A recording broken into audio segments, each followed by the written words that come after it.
the bottom of page 44, according to the National Institute of Mental Health, about 1 in 5 people, what is that a percentage? 1 in 5 Correct. people in the U.S. live with a mental illness, and 1 in 3 have experienced an anxiety disorder. 1 in 3, 33%. 1 in 3 have experienced an anxiety disorder at some point in their lives. Now, with that being said, 1 in 5 people have experienced depression. There are many people suffering in silence.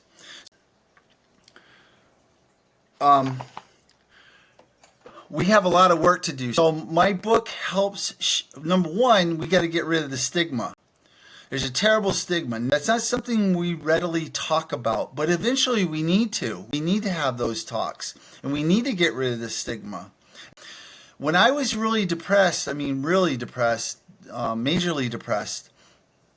I just was at ground zero, basically.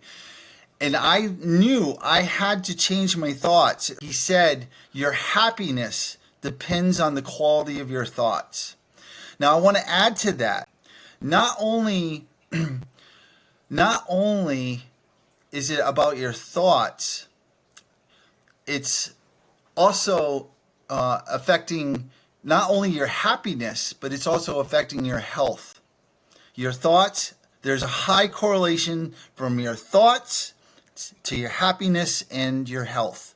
Joe Dispenza is teaching people that your thoughts are either going to heal you or create disease. And I couldn't agree with you more that if you can get rid of the stigma, like a mental illness should be no different than someone breaking a leg.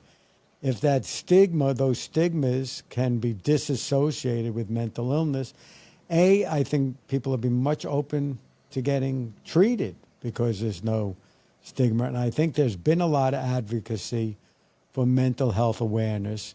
And, people say, well, that's terrible. And it's like, no, it's not. It felt terrible. It was very challenging to have to go through.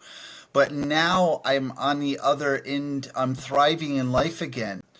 And had you told me when I was depressed and you said, Glenn, you're going to write a book, it's called Mindful Illumination, you're going to impact the readers, hopefully you're going to leave a legacy, you're offering these wonderful coping skills that are practical, you're shedding light on the darkness.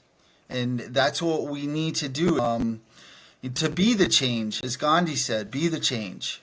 And we all can do it.